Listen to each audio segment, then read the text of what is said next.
Rough, কি সমস্যা তোমার? তুমি আমার আপুকে ফোন কেন দিছো? তোমাকে ফোনে পাইনি আমি স্বাধীন, আমি এই জন্য তোমার বোনকে ফোন করছি। সরি। তোমার কাছে কি মনে হয় আমি কি রাস্তায় থাকি?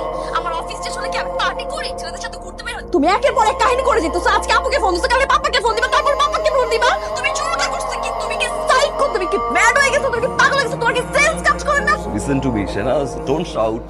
এই কি জানো তুমি? হ্যাঁ কি জানো? সাইকো। একটা ছেলের সাথে তুমি মিশো, একটা ছেলের সাথে তুমি চলো, একটা ছেলে তোমাকে পিক করে ড্রপ দেয়, ওর গাড়িতে উঠো, ওর বাসায় যাও তুমি। তোমার এই সেন্স। আমার আইক্লাউডের পাসওয়ার্ড আমার কাছে ছিল, ভুলে গেছো না? আইক্লাউড থেকে গ্যালারি চেক করা যায়, টেক্সট চেক করা যায়, এভরিথিং চেক করা যায়, ভুলে গেছো রাইট? জান, I'm sorry, জান, I'm sorry. আমি মিস্টেক করে ফেলছি, জান, আমি ভুল করেছি। আমার ভুল হয়ে গেছে, আমি তোমার সাথে চিট করছিলাম।